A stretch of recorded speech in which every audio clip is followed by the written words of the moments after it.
साथ संगत जी, प्यार से कहना धन निरंकार जी। समागम का इस रूप में आनंद सभी ने आज लिया,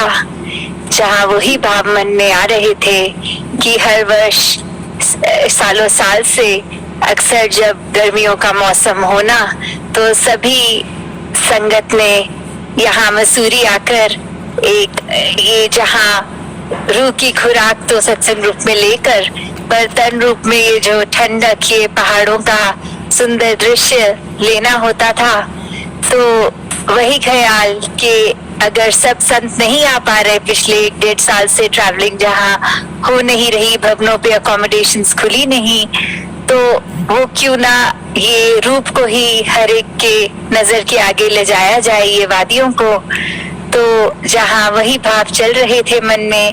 कि आज ये आउटडोर रूप भवन में जहाँ ये सेटअप करके सत्संग को आयोजित किया गया है, तो साथ ही जहाँ इतनी सुंदर ये धुंध कह लें, ये जो लगातार थोड़ी थोड़ी बारिश हो रही है, ये अच्छा शरीर को तो जहाँ लग रहा है, वहाँ ये मन जब तक इस निरंकार से जुड़ा है, वहीं तक इस मन में भी ठंडक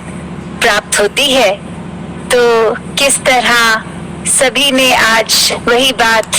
करी कि परमात्मा का आसरा लेते हुए अपने मनों को सुधारना है। कैसे ये एक ब्रह्म ज्ञान की दात जो मिली है, इसको कभी एक हल्का नहीं समझना, ये ऐसी कीमत इसकी जो डल नहीं सकती, इतनी कीमती दात है। तो जहाँ दासी की भी आज इस रूप में सेवा आपके चरणों में हुए 3 साल का जिक्र, तो दासी अपने लिए भी पूरी संगत माँ से आशीर्वाद कि जो भी जितना भी एफर्ट्स हो रहे हैं, निरंकार जो भी सेवा करवा रहा है, वो दासी अपना पूरा 100% दे के आपके चरणों में करे। और साथ ही हर एक को यही बात जो दासी अक्सर कहती है कि संगत की कीमत कोई भूले ना, कि संगत का चाहे डेकोरम की बात होती है, चाहे श्रवण करने वालों की, तो हर एक के लिए वही सेवा सिमरन सत्संग के से हर कोई जुड़ा रहे। कैसे हर एक में चाहे वो भाव कि हमने अगर गलती करी, एक इंसान है, वो कहते भी है कि इंसान गलतियों का पुतला होता है, तो वो गलती जब तक एक बार की गई मुबारक है, वो अनजाने में हो गई, पर बार बार दोहराने से फिर वो गलती नहीं होती, वो जानबूझ के किया जाता है। तो ऐसे ही दासी कुछ दिन पहले टीवी में एक दृश्य देख रही थी कि एक कोई सीरीज में सीन आया कि मेहमान किसी के घर में गए हैं और एक छोटा बच्चा को वो बेबी सिट कर रहे हैं, उसकी देखभाल कर रहे हैं, और घर के मालिक चले गए किसी काम से, वो उनके हवाले करके अपने बच्चे को। तो उसी दौरान कुछ खाते पीते वो जो बेबी सिट कर रहा था उस व्यक्ति से कुछ कारपेट पे गिर जाता है। कारपेट व्हाइट कलर का था और वो निशान इतना गहरा आ गया। तो अब वो सोच विचार में कि जब घर का मालिक आएगा तो ये मैं क्या करूंगा, वो 2-3 तरकीबें भी सोच लेता है कि मैं कह सकता हूँ कि आप ही के बच्चे से ये निशान पड़ा है, उसी ने कुछ गिरा दिया। या वो इस तरह भी सोचते हैं कि ये कारपेट का ये हिस्सा तो जहाँ नजर आ रहा है, अगर मैं साइड इसकी बदल दूं तो सोफे के नीचे वो हिस्सा छुप जाएगा, तो मालिक को कुछ बताने की जरूरत ही नहीं है। जब वो अगली बार सफाई करेंगे तो वो देखेंगे, तब तक तो नजर नहीं आएगा और मैं बच भी जाऊंगा। फिर उनके अंदर भी वो कॉन्शियसनेस जागती है और बोलते हैं कि हम इस तरह के व्यक्ति नहीं है जो कार्य अगर गलती हुई है उसको एडमिट करते हुए अपना सब वो मालिक के आगे साफ बात रखते हैं। तो ऐसे ही हम भी अगर इस एग्जाम्पल को अपनी जिंदगी से देखें कि किस तरह हमें काफी बार गलती करके खुद अपनी गलतियों पे पर्दा ढकने के लिए तो मिनट नहीं लगता, वो तरकीबें सूझ जाती हैं और दूसरों की गलतियों को मन करता है कि ये दिखा दें सबको।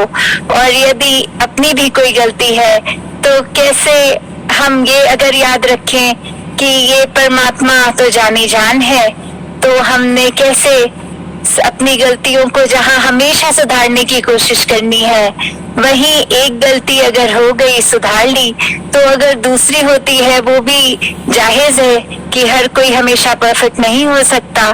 तो बस यही कि इंटेंशन यहाँ बहुत महत्वपूर्ण है कि जब एक अगर इनोसेंटली कुछ होता है तो उसकी माफी है, पर जहाँ बार बार इंटेंशनली कुछ किया जाता है तो फिर वो गलती रह नहीं जाती। तो यही अरदास परमात्मा से, इस निरंकार से,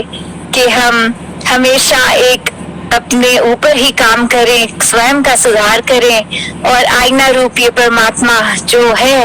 इसी को हमेशा सामने रखते हुए, अपने जहन में अपनी कॉन्शियसनेस करते हुए, फिर ऐसे ख्याल भी आएंगे कि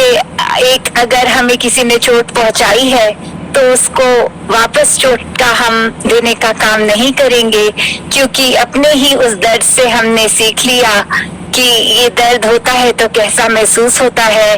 और ये अगर जख्म है कहीं तो हमने कैसे वही जख्म दूसरों को नहीं देना, क्योंकि उसके दर्द का हमने फर्स्ट हैंड एक्सपीरियंस किया है। तो और समय इजाजत नहीं दे रहा। दासी यही अपने वाणी को विराम देके सारी संगत माँ से फिर से आशीर्वाद लेके यही कि आपके चरणों में हमेशा ये सेवा